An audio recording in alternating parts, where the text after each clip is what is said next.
kesalahan terjemahan maupun penulisan. Semua editing raw dikerjakan sendiri oleh Mr. L.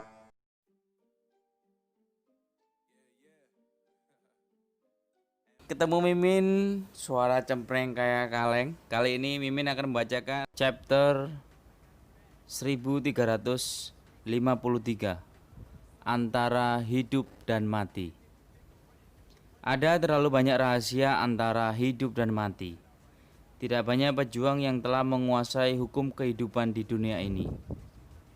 Jelas, hukum ini dapat menghidupkan kembali manusia, tetapi mereka tidak memiliki sifat mematikan yang kuat. Karena itu, di antara tiga raja keluarga elf, dia adalah yang terlemah. Cacing hati yang tidak menguntungkan dapat menangani dewa-dewa ini. Mungkin merupakan senjata. Di hadapan Tianzun yang kuat hanya dapat dianggap sebagai receh, remeh. Ada terlalu banyak cara untuk menahan cacing hati. Mungkin cacing hati ini semacam teknik ya, teknik dari Raja Kehidupan. Selain itu adalah menggunakan kekuatan kehidupan untuk membesarkan tanaman yang berbeda untuk bertarung. Namun kehidupan dan kematian itu sangat kuat. Hanya salah satu yang ada di dunia. Tidak ada titik koma, hanya ada cara berlama-lama dalam hukum kehidupan. Karena itu ketika kata-kata yang dikeluarkan oleh King Yu, lahir dan mati, banyak Tianzun mengidentifikasi identitasnya pada pertama kali. Itulah kemampuan hidup. Rotasi hidup dan mati bukan metode serangan. Saat ini satu tangan melepaskan kekuatan hidup yang kuat, sementara sisi lain membalikkan kekuatan kehidupan yang merupakan udara mati yang dalam. Ketika dua kekuatan tertutup pada saat yang sama, King Yu diseret ke dalam kondisi hidup dan mati. Pada saat yang sama juga Luo Zheng juga terseret ke dalam kondisi ini. Ini adalah antara hidup dan mati. Makhluk antara hidup dan mati akan jatuh ke dalam kondisi yang sangat unik. Secara teori, makhluk-makhluk itu mati dan hidup. Maju yaitu untuk hidup, satu langkah ke belakang yaitu kematian. Makhluk yang jatuh ke dalam hidup dan mati akan jatuh ke dalam kondisi yang sangat sulit, memberikan jiwa kehancuran yang cukup besar. Reruntuhan semacam ini juga akan diterapkan pada King Yu. Tetapi King Yu terbiasa dengan hukum kehidupan. Dia telah mengeksplorasi makna hidup antara hidup dan mati. Dampak yang menghancurkan ini tidak bagus untuknya, tetapi untuk lawannya. Sangat tidak baik untuk mengatakan ini. Ini seperti seorang pejuang yang mempraktikkan hukum es, menyeret lawannya ke tanah yang dingin yang keduanya akan menghadapi tekanan yang cukup besar. Tetapi pejuang yang mempraktekkan hukum es secara alami akan jauh lebih mudah. Kemarahan yang kuat dan udara mati yang kaya bergabung bersama. Rotasi di papan catur dunia ini berubah menjadi kabut abu-abu. Lu Zheng berdiri di kabut ini dan bisa merasakan ketenangan. Dari tubuhnya, pikiran yang malas terlahir. Dia benar-benar merasa lelah. Peperangan asli juga diam-diam diselesaikan. Emosi negatif ini datang dengan tenang, dan bahkan perasaan sekarat mulai menyebar perlahan. King Yu diam-diam berdiri di depan Luo Zheng. Itu seperti bunga berdebu di sisi lain, cerah nan indah. Tidak ada sekilas kebenaran di wajahnya. Ada senyum tipis di wajahnya dan sedikit noda di matanya, warna yang berbeda. Ya kan, ada puisi-puisinya gitu, bahasa-bahasa novel. Berada di antara hidup dan mati, kamu bisa menjaga semangatmu tetap jernih dan jernih. Ini luar biasa. Tidak heran kalau kekuatanmu mengikutimu. Asap itu konyol, tetapi matanya masih ada di sana. Nggak tahu ini nih asapnya Lozeng yang hitam itu atau asap teknik dari King Yu. Saat dia berkata, dia berjalan menuju Lozeng yang menunjukkan bahwa pikiran Lozeng stabil dan hati seni bela dirinya sangat terganggu. Setelah banyak pejuang terlibat dalam hidup dan mati, mereka akan dikekang oleh ketakutan akan kematian. Rasa takut akan kematian tidak dapat dihindarkan oleh banyak pejuang. Bagaimanapun, kematian berarti kembali ke nol. Artinya, segala sesuatu yang Anda sayangi dan semua koneksi akan hilang. Kekuatan ketakutan ini bervariasi dari orang ke orang. Beberapa orang dapat menghancurkan hidup dan mati. Dampak antara kematian akan relatif kecil. Karena tidak ada cinta, lebih baik mati. Sebaliknya, semakin kuat obsesi terhadap dunia, semakin besar dampaknya. Obsesi Luozeng tidak kuat, apakah itu mencari Loyan di luar langit atau mengejar kekuatan yang lebih kuat, melindungi kekasih. Itu adalah obsesi Luozeng. Pada awalnya rasa takut masih baik dan Luozeng sendiri bisa dihadapi. Tapi saat Luozeng menghabiskan lebih banyak waktu antara hidup dan mati, rasa takut semakin kuat. Garis-garis dan potongan-potongan di atas papan catur mulai perlahan menghilang. Di kaki Luozeng adalah jurang tak berujung, berdiri di garis tipis di atas jurang. Semakin kuat obsesinya, semakin takut akan kematian. Aku tidak bisa mati. Mata Luozeng menunjukkan warna yang aneh. Kata-kata dari King Yu menatap Luozeng dengan tatapan ringan. Sebenarnya antara hidup dan mati itu adalah obsesi ujian. Semakin kuat obsesinya, semakin kuat ujian itu sendiri. Tidak terlihat keadaan pikirannya sendiri akan sepenuhnya hancur oleh obsesinya sendiri.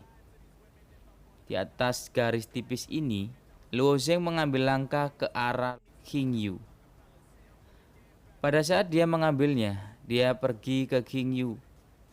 Ketakutan dalam hatinya benar-benar tak tertandingi.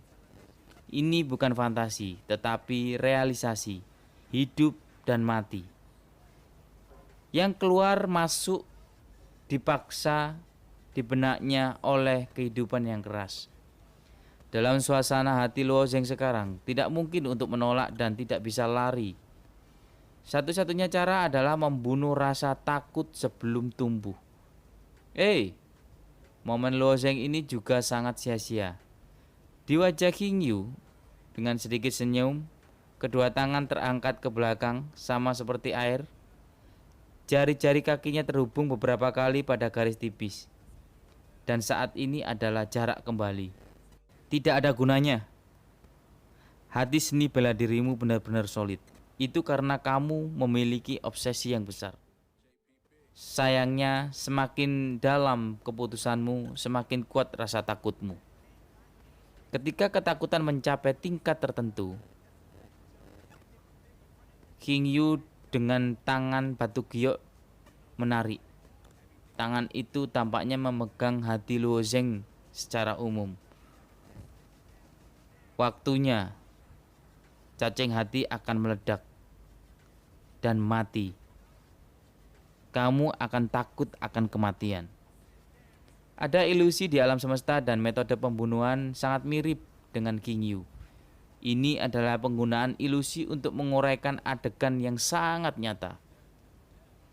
Sehingga di pihak lain sangat terperangkap di dalamnya. Akhirnya menyebabkan kematian. Tetapi ilusi pada akhirnya adalah ilusi. Dan tingkatannya tidak dapat dibandingkan dengan teknik hidup dan mati. Antara hidup dan mati ini adalah pemahaman suci tentang kehidupan. Ini bukan ilusi, juga tidak bisa dilanggar. Jika kamu ingin bertahan hidup antara hidup dan mati, Anda akan dapat memilih untuk menghancurkan hidup dan mati. Di atas bidak catur, lampu pahit duduk diam di dalamnya. Oh, maksudnya lampu pahit ini yang dari kuil 10.000 Buddha. Kufeng namanya kalau nggak salah. Di komik yang saya upload ada itu. Di atas bidak catur, Kufeng duduk diam di dalamnya meskipun ia tidak terlibat dalam hidup dan mati. Momentum yang muncul dari papan catur di atas surga dan bumi menariknya. Dia telah lama menganggap bisikan sebagai salah satu saingan terbesarnya. Namun, antara hidup dan mati tidak ada kematian bagi Kufeng. Taoisme segar dan tidak puas. Obsesinya adalah menyerah pada jalan Buddha. Jika kamu dapat hidup dan mati, kamu dapat mencapai tubuh emas. Tetapi kamu dapat mencapai ketidakjelasan dari Kufeng. Maksudnya itu bisa mencapai tubuh emas. Dan melepaskan obsesi ini tidak sulit. Di wajah Hua Tianming dan Sun Yuan Chenfeng, mereka juga menunjukkan warna yang bermartabat. Cara yang bisa dijumpai Luo Zheng juga bisa mereka temui. Ini antara hidup dan mati. Bagi mereka berdua, saya khawatir ini juga ujian yang bagus. Sekarang saya perlu memikirkan metode mengatasi masalah. Ketakutan itu seperti iblis, menyerap obsesi Luo Zheng dan tumbuh liar. Pada saat ini Luo Zheng cemas dan semakin kuat ketakutannya, semakin dia menanggung beban batinnya. Mati. Pada saat sprint, Luo Zheng akan meledakkan semua yuan di dalam tubuh pada saat yang sama. Seluruh orang seperti hembusan angin mengejar bisikan, mengejar King Yu dengan kecepatan yang sangat cepat. Tapi dia hanya senyum kecil. Sosok itu diam-diam terpelintir seperti kupu-kupu pintar menari di atas garis tipis. Berjalan di tepi hidup dan mati itu adalah kejadian yang biasa baginya. Pada saat yang sama, kekalahan Luo Zheng berbalik. Pedang sudah ada di tangannya. Tapi sebelum dia bisa membuat gelombang serangan berikutnya, jantungnya tiba-tiba pecah. Hatinya memiliki kontraksi yang tajam. Suara detak jantung berdetak sehingga King Yu juga mendengar dengan jelas. Suara ini benar-benar manis, kata King Yu. Jantung tidak bisa menahan lompatan gila. Luo Zheng bertemu sekali dalam rahasia penyihir. Tetapi pada saat itu karena stimulus eksternal dan Luo Zheng mampu menanggungnya dan berpikir tentang metode penghancuran.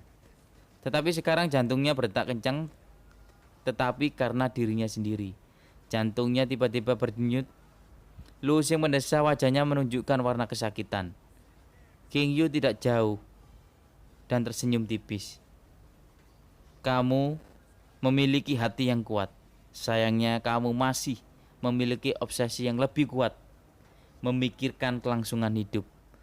Suaranya baru saja terjatuh, jantung Luo Zheng melompat dengan keras lagi.